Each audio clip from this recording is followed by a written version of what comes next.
Mm, Good morning, good afternoon, good evening, whenever you see this. It's the Guru Mama from the laundry room, the coffee corner. Yes, I do have my coffee. It's almost done now. Um, everything's like full speed ahead. Everybody's like, traffic is up today. It was bumper to bumper this morning.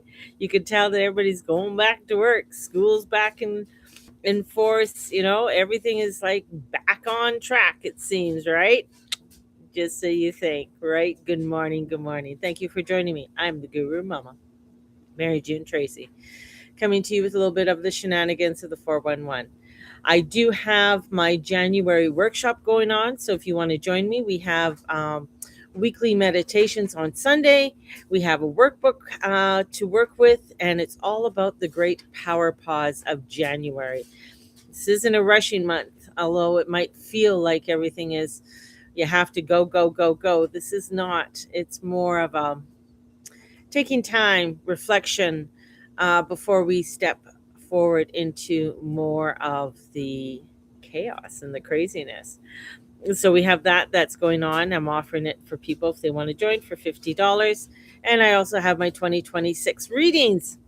So if you are wanting to get the ins and outs of 2026 for you specifically, and this, it doesn't have to, this is not about world events. That's a whole nother, that's a whole nother element. That's just another crazy area. But it was on your life particularly, and working on what you are needing to do for this year, definitely book in. And those are on for $100. So we have a little bit to cover. It's a little bit crazy out there. It's very powerful. It's the Capricorn Gazimi gateway. We have a doorway that we're walking through, and we're stepping into a big dog astrology. We have today the Sun, Venus, Gazimi in Capricorn, with Mars closing in over the next 4 days. This creates a triple conjunction. Stellium activating from 16 to 18 degrees in Capricorn, and it's not subtle. This is seeding a lot of moments. This is not a wish, it's not a fantasy, but it's long term. And it's a little bit intense. This Sun and Venus, when you look at the Sun, you look at what Venus are both about. It's about values and love and money and devotion and purpose, burned clean and reborn. That's the object of this, right? Mars joining is the action and commitment. It's opposing Jupiter, and Jupiter is belief versus reality, vision versus sustainability. And the thing is that oppositions are challenging. This is a challenge. You're going to be challenged within your world. You're going to be challenged in your life, with these areas, right? Pluto nearby is irreversible change, right? So change is happening whether we like it or not, and it's about humanity. It's about science. It's in Aquarius, right? So Chiron just stationed direct. And Chiron's going to be moving on from Aries into Taurus. So it's its acceptance over the ego, and Neptune at 29 degrees. So mutation, confusion, spiritual testing. And I think we're going through a lot of creative changes within ourselves and with the direction we want to take our own lives. And Saturn close behind Neptune, this is very karmic. This is karmic choices. This is about what you want. This is about what will last, right? And it's looking at what will last, because sometimes, you think it's going to last, it's not. And the moon in Leo today is the question: is this coming from love or from an image, fear, or proving something? Leo wants to be seen, Capricorn wants to build. So what do you want to be building? It's got to be real. And Pisces is bringing in and asking a surrender. So it can be a little bit confusing. It can be a little bit overwhelming because it's like, well, I want this, but is this my illusion? Am I going on the right track? What's going on? And what's coming up is Aries, and that demands courage. Aries is the mind, it's the head, it's the ego. So we are having to right now get into our spiritual alignment and trusting within ourselves and trusting within our intuition, so that when we get into Aries, it's not all ego based. Because it will be ego based. There's going to be a lot of ego flying around in the next little while. You think it's been bad now? Yeah, it's just going to get a little bit worse. So if the choice you are making is rooted only in ego, status, or control, it's going to be short term. It's not going to last. If you are coming from a place that it's not sustainable, it's not going to last. If you thinking that, this is the next best thing, and you see it's like it's giving me that prestige, it's giving me that oomph, it's not, that's not the way to go. And Jupiter in the opposition, and everybody, I love astrologers that say, oh, I love Jupiter. I've always said it's Uncle Jupe is the crazy uncles that take your kid in the backyard and light up the first joint. you know Jupiter is the one that will try to eliminate things at times that aren't in its alignment, right? Because it's Jupiter. He's massive, he's big, he's got the ego, right? So this is bringing in a lot of pathways. A lot are not visible. This is why we go back into the Piscean energy. We go back into our intuition. We go back onto our meditation pillow. And this is why I call this a power pause month. It's a month because we get amnesia about what we have done before and how great we are. So this is really looking at our emotions. It may feel decided, but spiritually it's still unfolding. So it's trusting in our divine and having that discernment, right? So if you think the whole plan's figured out, that's a warning sign. Nothing is figured out right now. You think this is like, who the hell would have thought, that, okay, Trump's going into Venezuela? Yeah, it's an understandable because it's the, all, it's all about China, and it's all about what's going back into China and everything else, right? So you get into the geopolitical. But it's one of those things is that not everybody was figuring that. There was so many other distractions. Who would have thought, with Iran and everything else going on. So this is that it's not all figured out.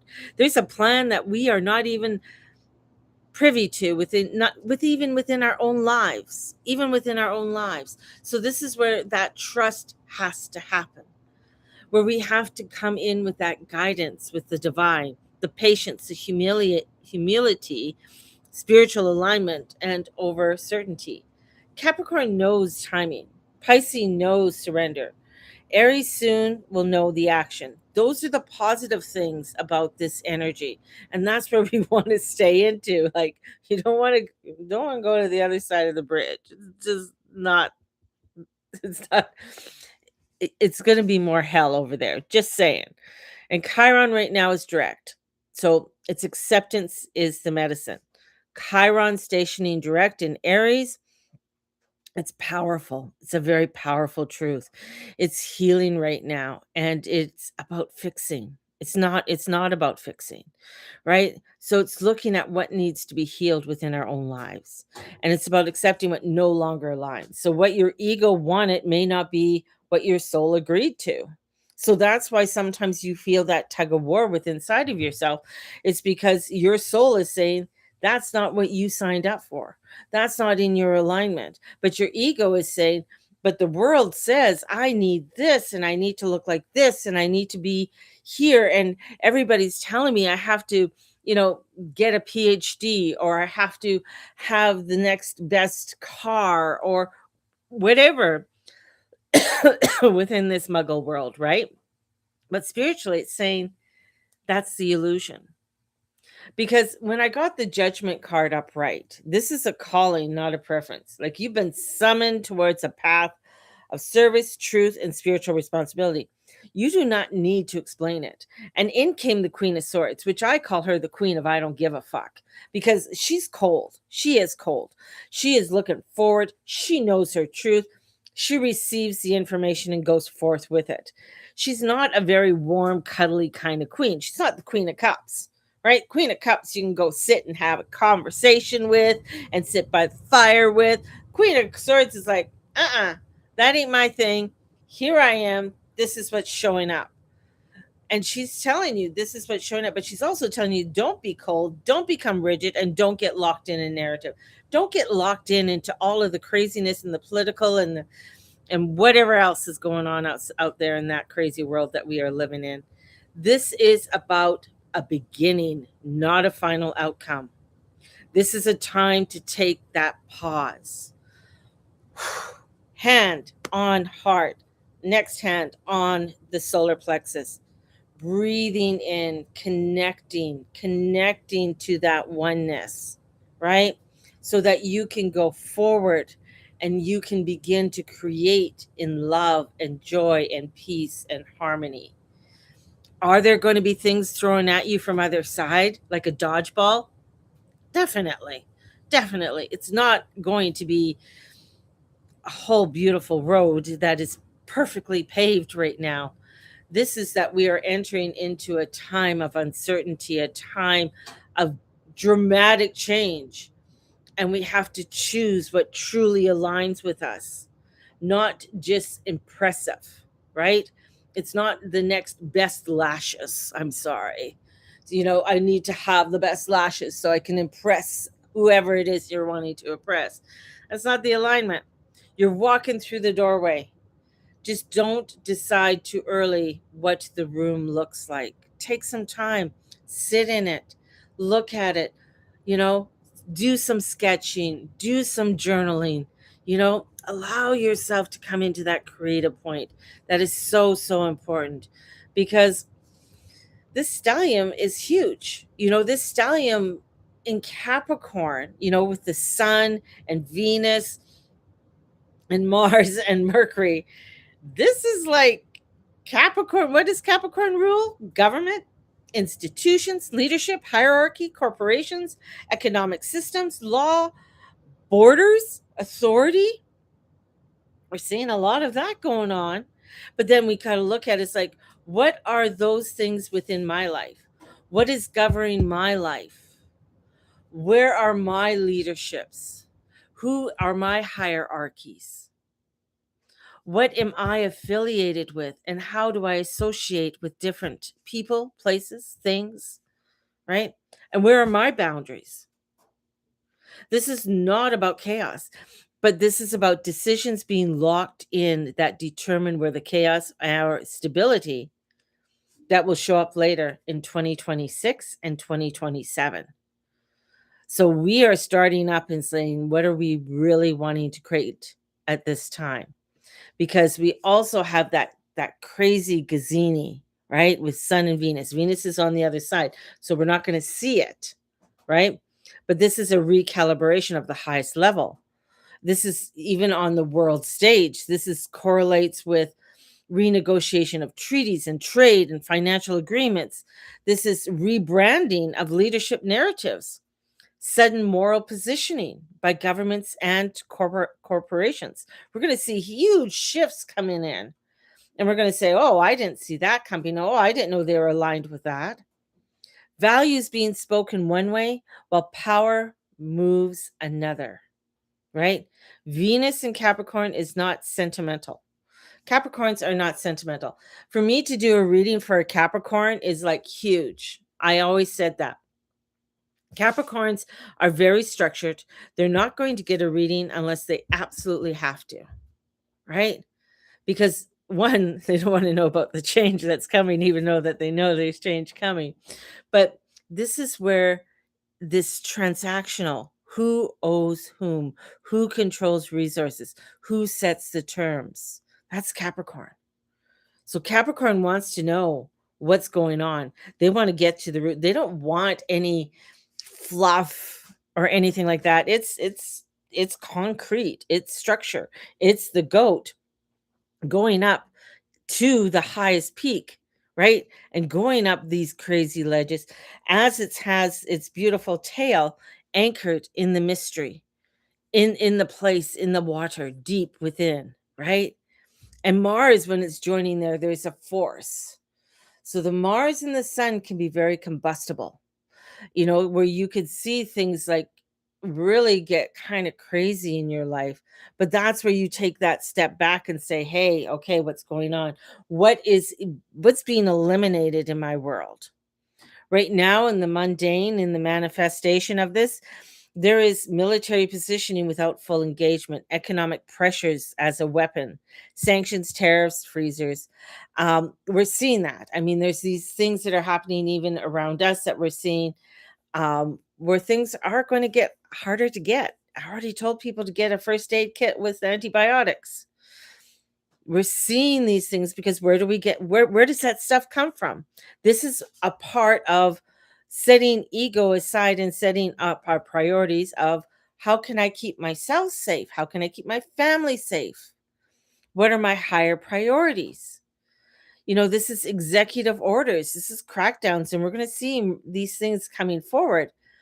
And when they do, it's like, well, I know I'm safe. I know I've prepared for what I need to prepare for. So there's enforcement, and decisions are going to be made quickly and earlier. So this is not an explosion. It's an arming.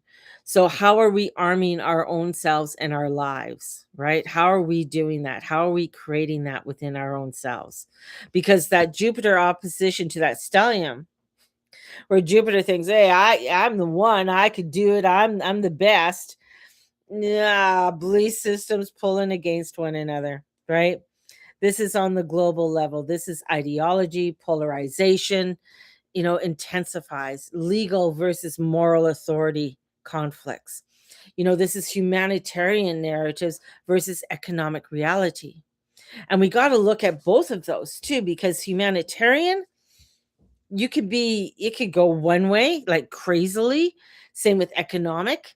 But if you can bring them in a cohesive, harmonic energy, it can do a lot of good for a lot of people. Growth and promise that cannot be sustained structurally.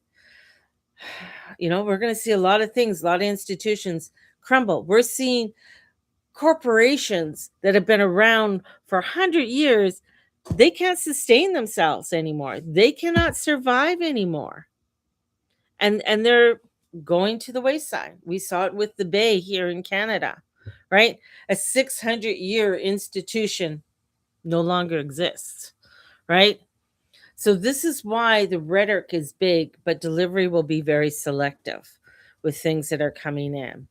And with Pluto nearby, the power that cannot go back, Pluto's proximity makes one thing clear, and especially at the early part of Aquarius. What is decided now cannot be undone. So that is why it's so important to really come into that place where we can connect with our divine, with our breath, and allow that. You might not get what you are looking for at first, but it will come. The more you work at it, the more you do this. This is where you're going to find, even if leaders change, if an elections shift, if public opinion swings, Pluto later degrees echo is about legacy systems collapsing from inside, elites consolidating before a loss of control, exposure of corruption without immediate justice, and power moving that's underground rather than disappearing. So this is a quiet consolidation, not a visible collapse. So if you're feeling something that does feeling kind of off, trust your intuition, trust those little spidey senses, because they're going to tell you that things are a little bit crazy.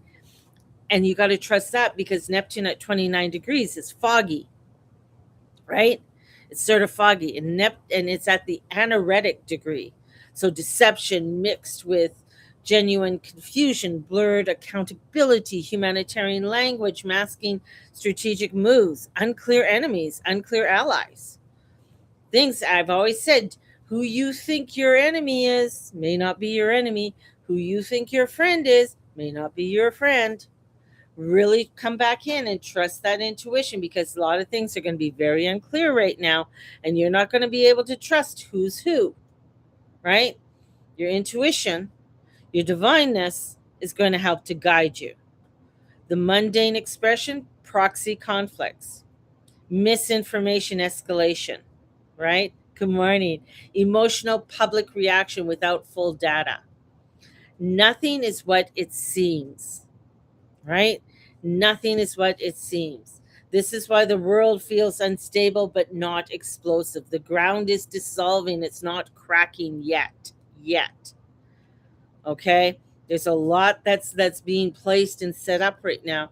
Again, this is why since 2019, 2017, I was saying start prepping, start getting things prepared, because the thing is that when you are in a routine and you've started something, then it's automatic. It's just a part of your life. You're just doing this, right? You're just doing your yearly canning or your freezing or your whatever it is, right? It's just an automatic thing.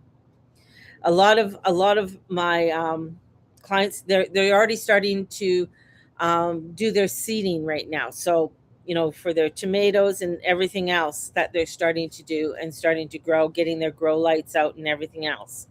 So that's absolutely fabulous. Those are the people that to be in contact with, to connect with, because if you're unable to do, or you don't have the space to do the seeding, having somebody you can connect with and where your plants are coming from is a good thing, right? March, I think March here in Calgary is the seed exchange. So there's a seed exchange that happens in March here in Calgary. Don't quote me on that, but I believe it is in March. So if you are wanting any heirloom seeds and things like that without GMO, look in your local area for seed exchanges. So right now we have that Chiron. So it's a collective activated. This is the wounded one.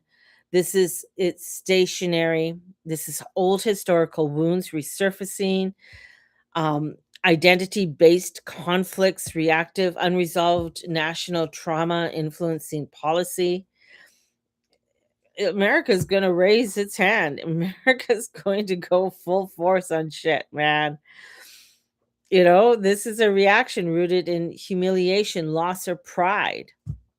There is, overreaction, symbolic aggression, pride driven decisions, refusal to back down even when logic says otherwise. So the ego on a national scale. So we'll see it not only within the States, but we're going to be starting to see it within other countries like Russia and China, right? Because those are the three big players. Whether you like it or not, those are the three big players right now. And you're going to see little ones that come in, like Japan, like Thailand, like, other countries that are going to be Venezuela. You're going to see these other little, these countries that didn't seem to be so big start you're going to start seeing reactions coming out from them, right? So we're at the end of a post 2020 um, improvisation, the beginning of a long term alignment, systems choosing survival strategies. And we're going to start seeing that more into this year. The key mundane questions are decisions being made from control and fear, or from sustainability and moral coherence? Those are the questions you got to ask your own self within your own life. Those choosing fear will gain short term power and lose long term stability. Those choosing alignment may appear weaker now, but will endure with the next wave. And that's not only within our lives, but within the political scheme.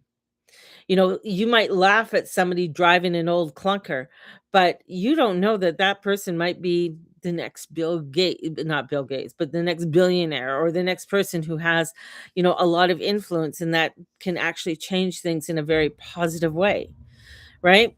So what comes next? This is not a climax. It's not a setup. This is the consequences are going to be unfolding next month with Neptune enters Aries late February. Saturn follows mid February. Uranus destabilizes economic assumptions. You're going to start seeing that coming up in February, by the end of January to February. So the economic destabilization. And Jupiter finally turns direct in Cancer. So all of a sudden, all those rushing waves and all that rushingness where he's been going against the grain, and as he turns, it's just going to cause a lot of tidal waves. This is why 2026 looks like a sudden event. But the decisions causing them are being made now. And that's what we got to look at. What are the decisions you are doing now within your own life? For me, it's the power pause. For me, it's the group that I, that we're meeting every Sunday on meditation to just take those moments, right? Allowing ourselves to look at what has happened in our past, to take accountability for that, to take enjoyment and rejoice in the good that has happened, and release what no longer aligns with us so that we are able to move forward. And that when we come into February, February is the month of compassion, is the month where we start to really look at what is it that we are doing and really start to take the move forward. So it is a little bit crazy and unknown.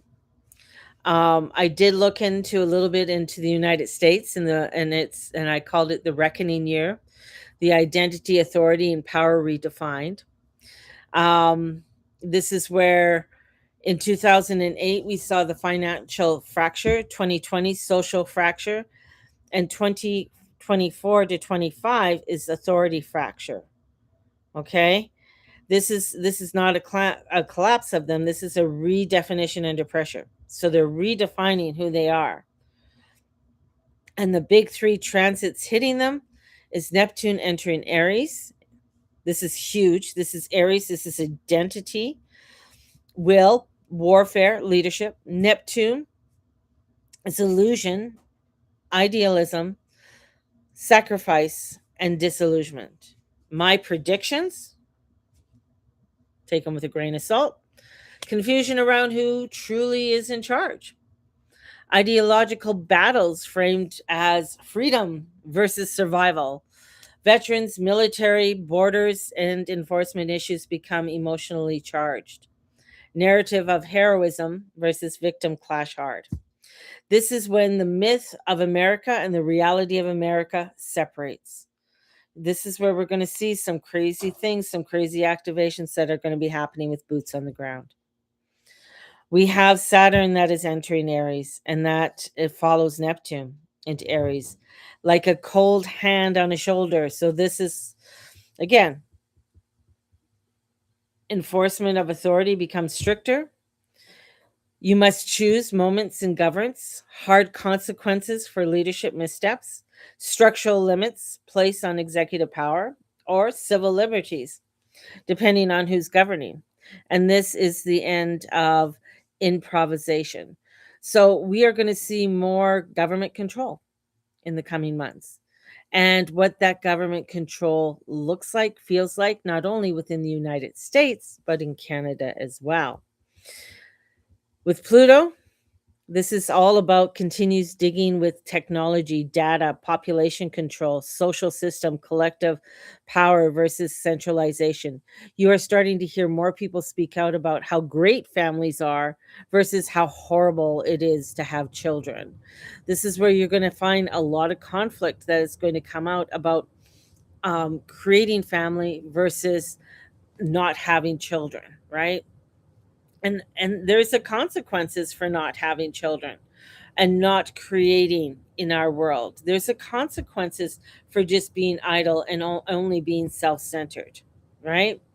So that comes in with that population control and massive debates around surveillance, AI, data ownership, tech platform versus government standoff. Grassroots movements that don't look political at all, power shifts away from traditional institutions, but not peacefully. So we're going to see these shifts that are happening. There's going to be a lot of debate when it comes over AI, because you're going to find within, I'm going to say within the next 3 to 4 months, you're not going to be able to tell at all what is real and what is not. Is the guru mama AI? No, I'm not. I'm real. But this is where you're going to find where things are going to come out, and you're going to be like, ooh, is that AI? It's happening right now in Venezuela, where they're showing a lot of repeats with AI being with either protesting or bombing, and that again, that causes people, some conflicts. People are believing what they're seeing, right? Seeing is believing. Is that a saying?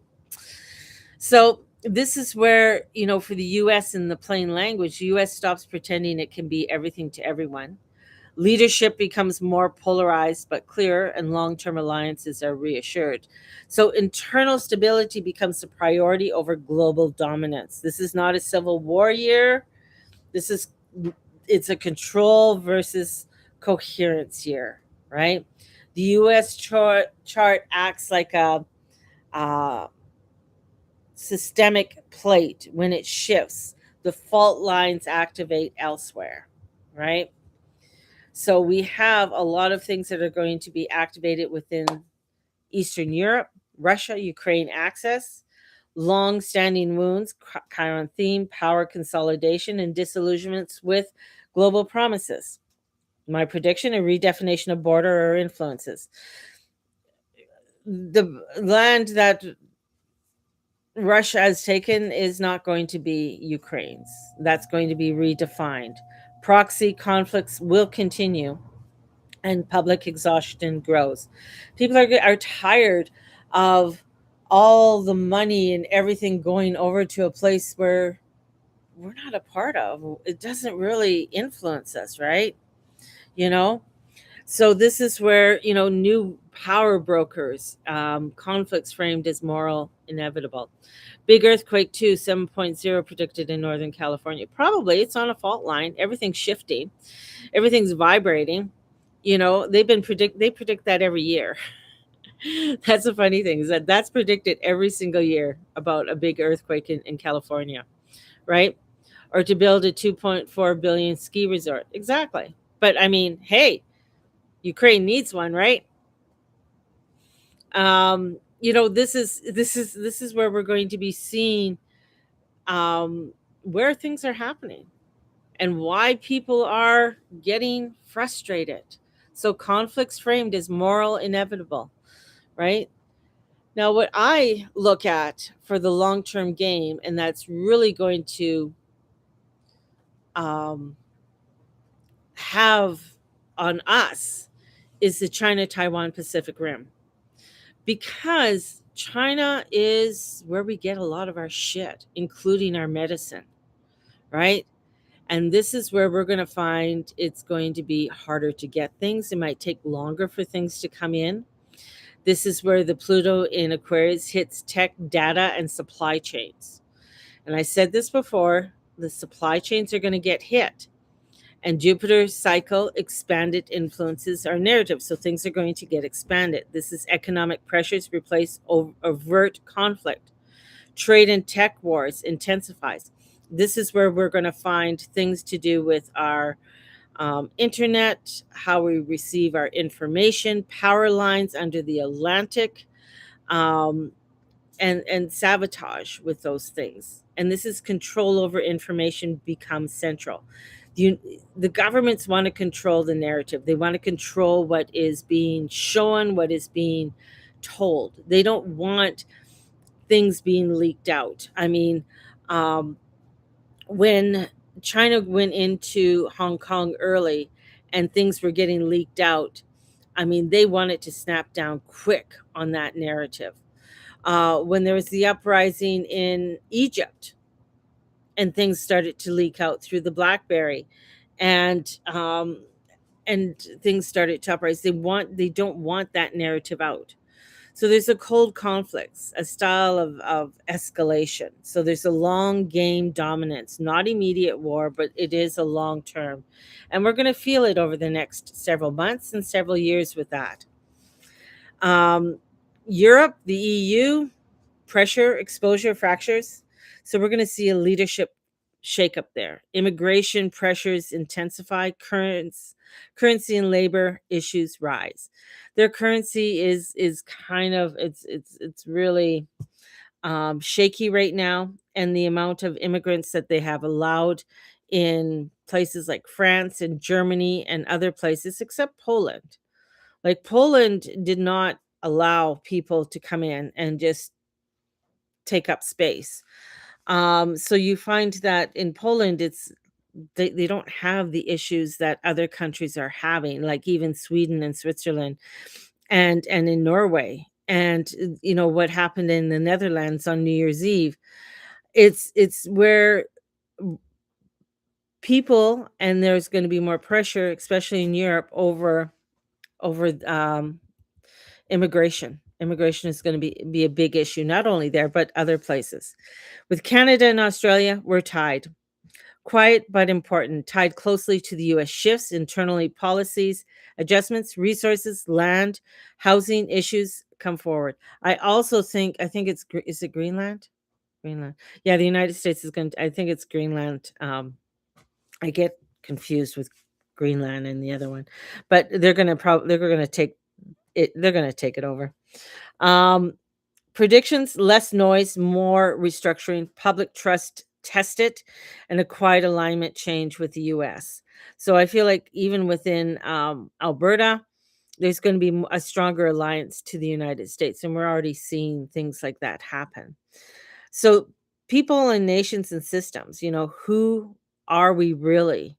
And what are we willing to stand behind? So, illusions don't vanish overnight, but they stop working. A lot of things that we're going to find are going to just stop working, or it's not going to um like payments and things like that, right? Saskatchewan will probably follow, probably. Saskatchewan's a funny province. um yeah, it would be, I think Saskatchewan wants to, but Saskatchewan, it's just, I don't know, it's like BC, it's a funny province, right? And where Alberta has always been very conservative, like, except for a short blip being NDP, but it's a very conservative, and um in structure as well, where either province, either BC, Saskatchewan, even Manitoba, flip flop a bit. They're not as conservative, right? They have a lot of where there's a lot of people who want the payout, who want the welfare, who um, want that subsidy. And that's the hard part. So that's a reframing of education and letting people, to understand that they can't get that. We also have a lot of immigrants too, which kind of puts it to a non-conservative, right? Yeah, you do. Well, it's easy. I mean, you are not very populated, so it's easy to put a lot of people in there to populate the province, you know. But this is where a lot of change, people, strategies, alliances, grassroots come together that um are wanting to make a change, are wanting to make something different, and the power shifts are quiet, right? So this is, identity hardens, and choices become irreversible. So this is where it's very important right now to really be wise on how you are choosing and what you are choosing, the alliances and what you are participating or not participating. This is where you're going to find actually more spiritual people or leaders falling to the wayside. They're not going to be coming out as much or speaking, or they're going to speak a narrative that is very airy fairy, right? So, and doing that, so that's going to be a huge one as well. Oh, look at that! It's breakfast.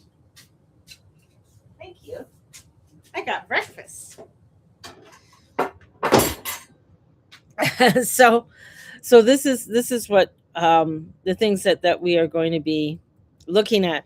I'm going to be talking more about some of my predictions that are going to be coming up over the next little while.